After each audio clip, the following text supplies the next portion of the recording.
नमस्कार मित्रांनो, ठरलं तर मग या मालिकेच्या आजच्या भागामध्ये मी तुम्हा सर्वांचे अगदी मनपूर्वक स्वागत करते। आजच्या भागामध्ये आपल्याला पाहायला मिळतं नागराज आता अर्जुनला म्हणतो, एक सिक्रेट सांगू का? सिक्रेट?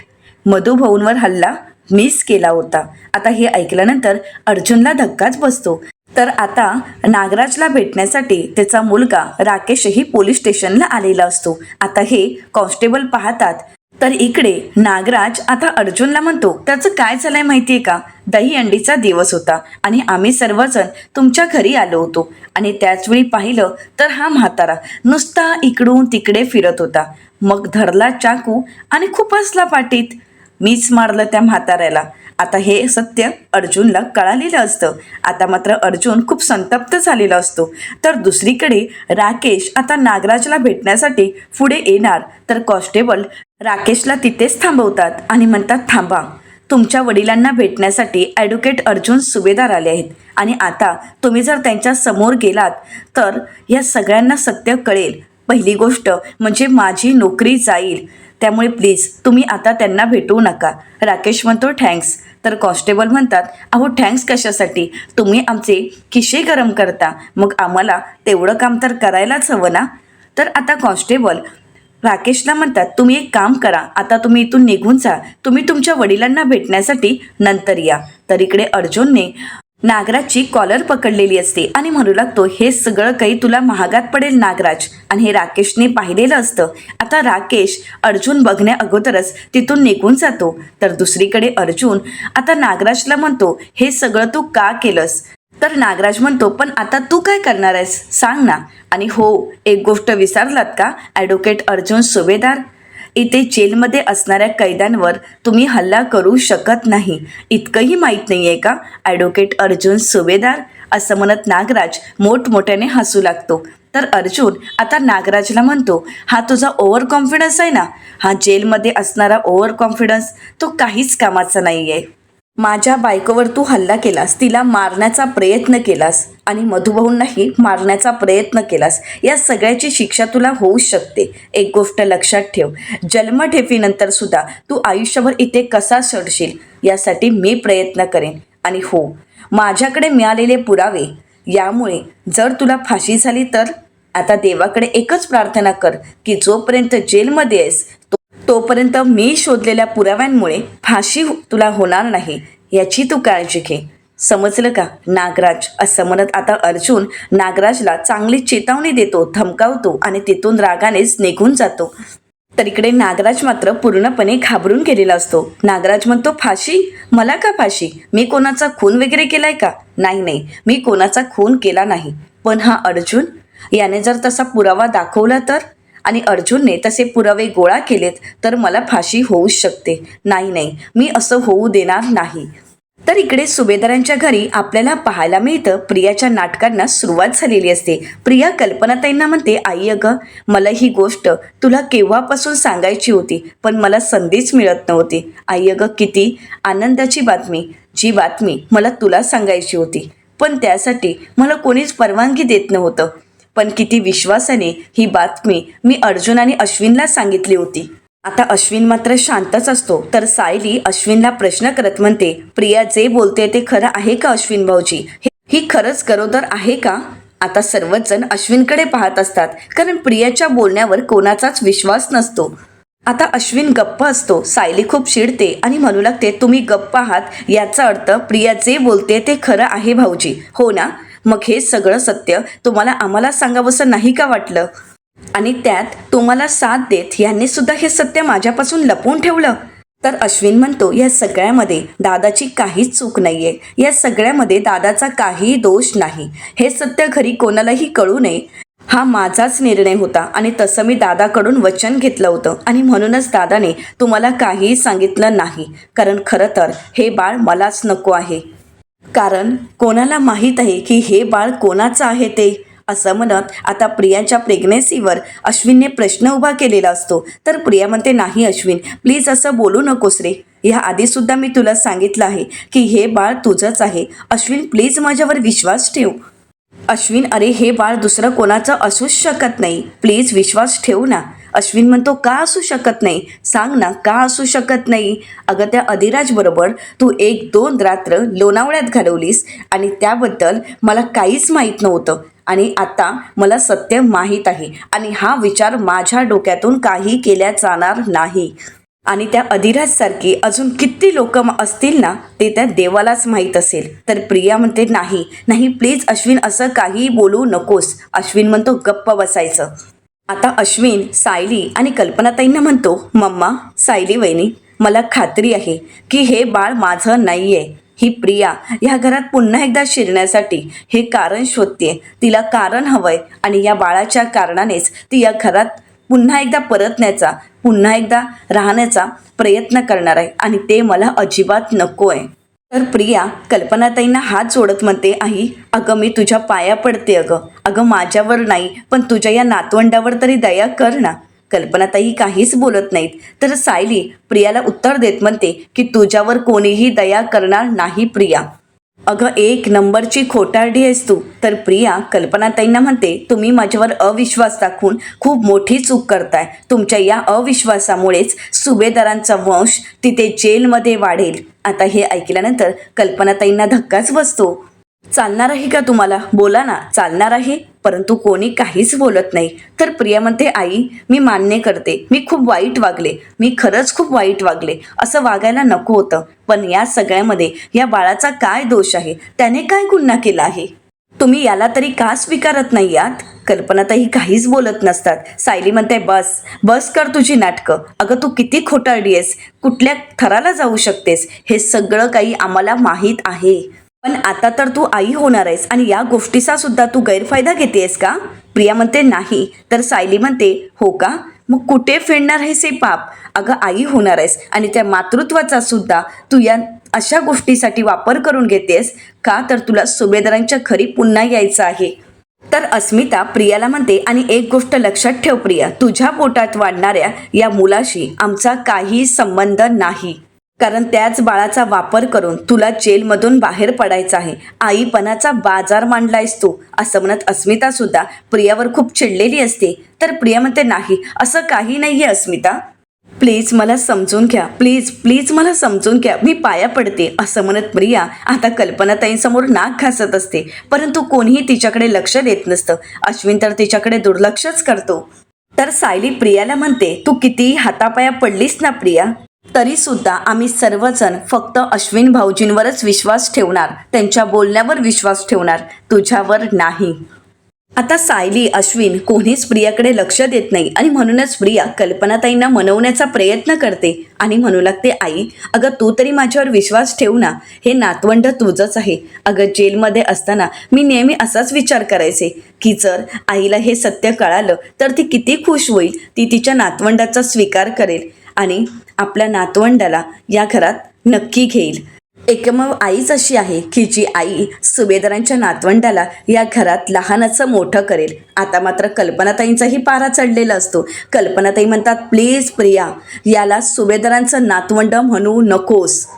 तर प्रिया आता कल्पनाताईंना म्हणते का म्हणू नको सांग ना आई, अगं ते सुभेदारांचंच बाळ आहे ना, तुझंच नातवंड आहे ना. अगं जसं तुला अस्मिताचं बाळ तसंच माझंही बाळ, मग तू असं का बोलतेस की त्यांना सुभेदाराचं नातवंड असं बोलू नकोस. आई अगं ते तुमचं सुभेदारांचं नातवंड आहे. अगं आई हे तुझ्या मुलाचं अश्विनचं मूल आहे. तर आता मात्र अश्विनही चिडतो आणि प्रियाला म्हणतो मी तुला किती वेळा सांगितलंय की या बाळाचा आणि माझा काही संबंध नाही, तुझ्या पोटात वाढणारं बाळ माझं नाही. पण नाही, तुला तुझ्या या प्रेग्नेन्सीचा फायदा घ्यायचा आहे आणि म्हणूनच तू इथे सगळ्यांना ब्लॅकमेल करायला आली आहेस ना. तर आता सायली प्रियाला म्हणते प्रिया उठ आणि आत्ताच्या आता इथून निघून जा. या घरात तुला आणि तुझ्या मुलाला थारा नाही, निघ. असं म्हणत सायली आता प्रियाला तिथून जायला सांगत असते आणि त्याच वेळी तिथे अर्जुन आलेला असतो. अर्जुन येताच प्रियाला तिथे पाहताच अर्जुनला धक्काच बसतो. अर्जुन विचारतो की ही इथे काय करते. तर प्रिया उठून उभी राहते आणि म्हणते बरं झालं अर्जुन तो आलास. सायली आता तूच माझ्या समोर ह्याला विचार की याने एवढं मोठं सत्य का लपवलं ते. आता अर्जुन आणि अश्विन एकमेकांकडे पाहतात. अर्जुन घाबरलेला असतो. तर आता सायली प्रियाला म्हणते की तू म्हणतेस म्हणून मी कोणाला जा विचारणार नाही. तर आता अस्मिता अर्जुनला म्हणते, अर्जुन अरे बघ ना हिचा आल्यापासून काय तमाशा चाललाय तो. खरंच खूप कंटाळा दिला या पोरीने. अरे हिला हाकलवतोय तरी सुद्धा इथून जात नाहीये. तर आता अश्विन सायलीला म्हणतो, सायली वहिनी तूच आता हिला हाताला धर आणि घराबाहेर काढ. तर सायली आता कॉन्स्टेबल मॅडमना म्हणते, मॅडम प्लीज हिला इथून घेऊन जा. खरं तर तुम्ही हिला इथे आणायलाच नको होतं. तर प्रिया म्हणते, नाही नाही नाही प्लीज मला घराबाहेर काढू नका. मला घराबाहेर काढण्या अगोदर प्लीज एकदा माझे सोनोग्राफीचे रिपोर्ट तरी बघा. असं म्हणत प्रिया आता ते रिपोर्ट कल्पनाताईंच्या समोर धरते. कल्पनाताईंना काय करावं काहीच कळत नसतं. आता प्रिया सोनोग्राफीचे रिपोर्ट दाखवत अश्विनकडे जाते आणि म्हणते, अश्विन हे बघ सोनोग्राफीचे रिपोर्ट आहेत आपल्या बाळाचे. परंतु अश्विन काही प्रियाकडे पाहतही नाही ना त्या सोनोग्राफीच्या रिपोर्टकडे पाहत. अश्विन या सगळ्या गोष्टींकडे दुर्लक्ष करत असतो. आता प्रिया सोनोग्राफी रिपोर्ट अश्विनला दाखवत म्हणते, हे बघ यामध्ये जे छोटंसं दिसतंय ना ते आपलं बाळ आहे रे. आता मात्र कल्पनाताईंचा जीव कुठेतरी कासावीस होत असतो.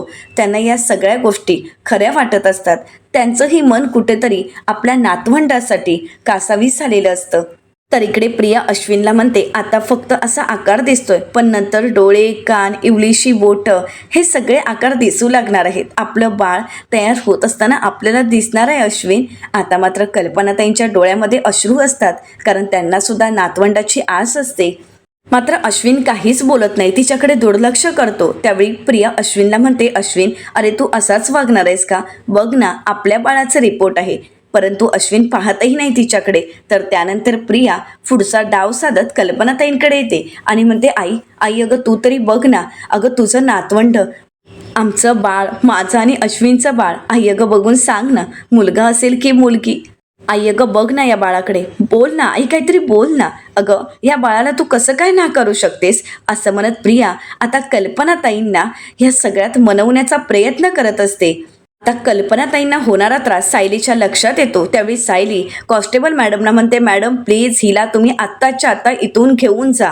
आता कॉन्स्टेबल मॅडम पुढे येतात आणि प्रियाचा हात पकडत तिला तिथून घेऊन जाण्याचा प्रयत्न करतात. तर प्रिया म्हणते, नाही मी इथून जाणार नाही. आई, अश्विन, अस्मिता प्लीज माझ्यावर विश्वास ठेवा, हे बाळ सुभेदारांचंच आहे. असं म्हणत प्रिया आरडाओरडा करत सगळ्यांना मनवण्याचा प्रयत्न करत असते. प्लीज या बाळाला स्वीकारा, याच्यासाठी तरी आई प्लीज मला जेलमधून बाहेर काढ. प्लीज आई या बाळासाठी म्हणून तरी मला जेलच्या बाहेर काढ. असं म्हणत आता प्रिया जेलच्या बाहेर काढण्यासाठी रिक्वेस्ट करू लागते. आता अर्जुन ॲडव्होकेट मॅडमना म्हणतो, ॲडव्होकेट मॅडम तुम्ही एका आरोपीला असं आमच्या घरी घेऊन येऊ शकत नाही कारण त्यासाठी तुम्ही आम्हाला विचारलं नाही किंवा आमची परवानगीही घेतली नाही. त्यामुळे आत्ताच्या आता हिला इथून घेऊन जा. तर आता सायली म्हणते, नाही ही अशी नाही ऐकणार. आणि म्हणूनच सायली स्वतःहून प्रियाचा हात धरून तिला घराबाहेर काढते. तर इकडे कल्पनाताई प्रियाकडे पाहत असतात कारण प्रियाच्या बोलण्यावर कल्पनाताईंचा कुठेतरी विश्वास बसत असतो. त्यांचं मन त्यांना सांगत असतं की खरंच हे बाळ त्यांच्या अश्विनचं असावं. आणि इकडे प्रिया मात्र त्यांनाच कन्व्हिन्स करण्याचा प्रयत्न करते आणि म्हणू लागते, आई गं प्लीज प्लीज बाळाला तुझी गरज आहे. अगं तुझ्या नातवंडाला त्याच्या आजीची गरज आहे. सायली म्हणते, प्रिया अगं या बाळाच्या निमित्ताने या घरात येण्याचं तू स्वप्न बघतेस ना ते मी कधीच पूर्ण होऊ देणार नाही. कारण मला माझ्या घराचं सुख महत्त्वाचं आहे. त्यामुळे या घरात मी तुला कधीच पाऊल ठेवू देणार नाही. सायली प्रियाला धमकी देत म्हणते की यापुढे मला पुन्हा पुन्हा तुला घराबाहेर काढण्याची वेळ आणू नकोस. त्यामुळे आत्ताच्या आता तो इथून निघायचं. तर आता अर्जुन कॉन्स्टेबल मॅडम आणि ॲडव्होकेट मॅडम यांना म्हणतो, आत्ताच्या आता हिला इथून घेऊन जा. तर इकडे कॉन्स्टेबल मॅडम आता प्रियाला तिथून घेऊन जातात. पण कल्पनाताई मात्र पूर्णपणे खचून गेलेल्या असतात. त्या खूप रडत असतात. अश्विन, अस्मिता तिला सावरतात. आता घरातील सर्वच जण याच गोष्टीचा विचार करत असतात. तर अस्मिता म्हणू लागते, खरंच या सगळ्या गोष्टींचा विचार करून ना आता तर माझं डोकं भनभनायला लागलं आहे. प्रिया प्रेग्नेंट असेल असा मी कधी विचारही केला नव्हता. परंतु अश्विन हे सगळं काही तुला माहीत होतं ना, मग तू का सांगितलं नाहीस? यात लपवण्यासारखं काय आहे सांग ना. तर अश्विन म्हणतो, हे बाळ माझं नसेल तर मग सांगण्याचा प्रश्नच कुठून येतो. तर कल्पनाताई म्हणतात, प्रिया खोटारडी असेल, ती या बाबतीतही खोटं बोलत असेल हेही मला पटतंय. पण तिने ज्यावेळी तुम्हाला ही गोष्ट सांगितली तेव्हा तुम्ही ही गोष्ट तुम्ही आम्हाला का नाही सांगितलं? घरी येऊन हे सगळं काही का बोलला नाहीत तुम्ही? तर अर्जुन म्हणतो, त्याने काय झालं असतं मम्मा? या गोष्टीमुळे फक्त घरात सगळ्यांना मनस्ताप झाला असता आणि तुम्ही सर्वजण या गोष्टीने खूप डिस्टर्ब झाला असता आणि म्हणूनच ही गोष्ट आम्ही तुम्हाला कोणालाही सांगितली नाही. तर अश्विन म्हणतो, खरं तर दादा आधी म्हणायला होता की ही गोष्ट घरच्यांना सांगूयात, पण त्यावेळी मीच त्याला थांबवलं, मीच त्याला अडवलं आणि म्हटलं नाही, याबद्दल घरी कोणाला काहीही कळायला नको, कारण मला घरात कोणालाही ड्रेस द्यायचा नव्हता. तर अस्मिता म्हणते, पण प्रिया इतकं खोटं बोलू शकते का? म्हणजे एखाद्या दुसऱ्या कोणाचं तरी मूल ती इथे येऊन असं म्हणत असेल की ते सुभेदारांचा वंश आहे, हे असं कसं शक्य होऊ शकतं? तर अश्विन अस्मिताला म्हणतो, अगं ती बाई काय करू शकते, किती खालच्या थराला जाऊ शकते हे माहीत नाहीये का आपल्याला? अगं ती स्वतःच्या स्वार्थासाठी कुठल्याही थराला जाऊ शकते. आणि आता तर त्या बाळाच्या निमित्ताने तिला या घरात परत यायचं आहे, कारण आता तर तिला माहीतच आहे, दादाने जर प्रयत्न केले तर कुठल्याही क्षणी ती सुटू शकते आणि पुन्हा या सुभेदारांच्या घरात पाऊल ठेवू शकते. आणि म्हणूनच तर तिची ही सगळी काही नाटकं चालली आहेत, त्यासाठीच तर ती नाटकं करते. तर अस्मिता म्हणते, म्हणूनच तर दुसऱ्याचं बाळ तुझं बाळ आहे असं कसं काय कोणी सांगू शकतं आणि ती असं कसं बोलू शकते? तर त्याच वेळी सायली त्या ठिकाणी येते आणि म्हणते, पण या सगळ्यात त्या बाळाचा काय दोष? आता मात्र सर्वच जण सायलीकडे पाहतात. तर सायली पुढे म्हणते, ते बाळ कोणाचंही असलं तरी ते बाळ अजून जन्माला न आलेलं बाळ आहे. त्याला तर या जगाची अजून ओळखही नाही, ना त्याला त्याच्या आईची ओळख, कारण त्याच्या आईने अजून काय काय केलंय, तिने काय काय करून किती लोकांना मनस्ताप दिलाय हे तर त्या बाळाला माहीतही नाहीये. आणि म्हणूनच मला असं वाटतंय की कोणत्याही बाळाच्या नशिबावर अशी वेळ येऊ नये. तर आता अश्विन सायलीला म्हणतो, या जगात कितीतरी बेवारस बाळं जन्माला येतात सायली वहिनी, आणि तसंच हे बाळ सुद्धा येईल. तर सायली म्हणते, तेच तर म्हणते मी भाऊजी, जगात असं कुठल्याही बाळावर वेळ येऊ नये की ते बेवारस बाळ असेल. खरं तर त्याच्या आईने जे काही केलं आहे त्या सगळ्याची शिक्षा त्या बाळाने का भोगावी? बाळाने का अन्याय सहन करावा? आणि म्हणूनच मला असं वाटतंय की ही अशी स्थिती, असं जगणं, अशी वेळ कुठल्याही बाळावर येऊ नये असंच मला वाटतंय.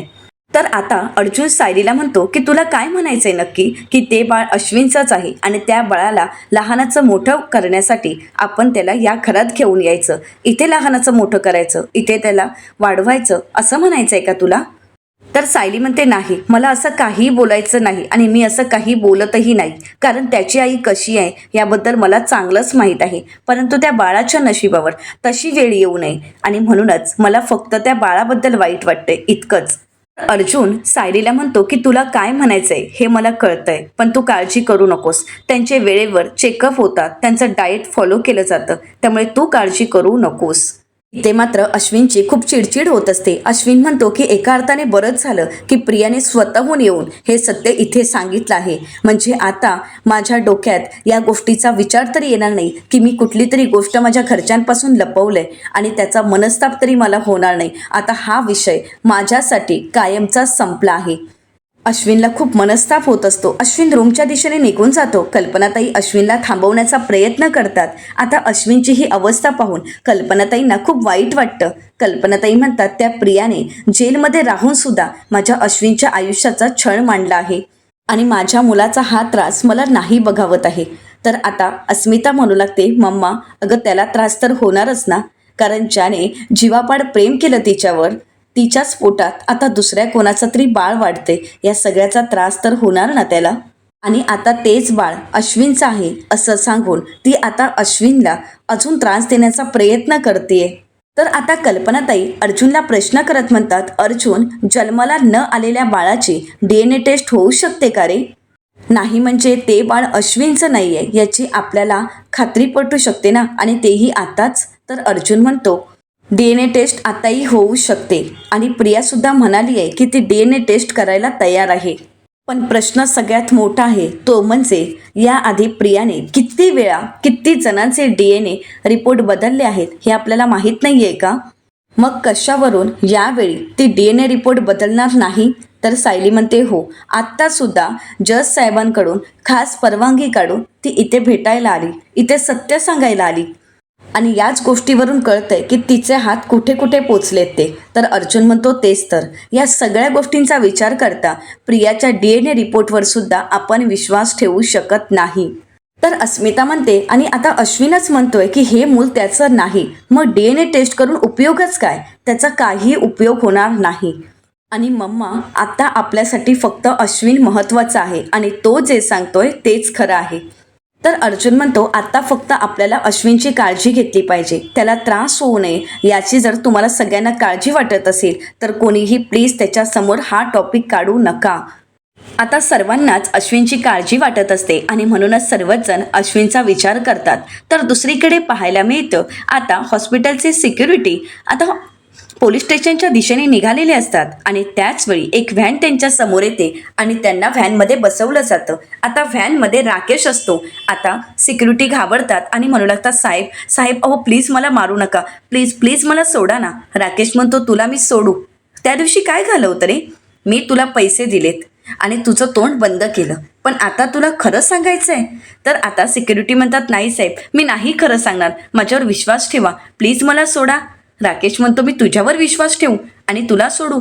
चल रे गाडी गोडाऊनला घे.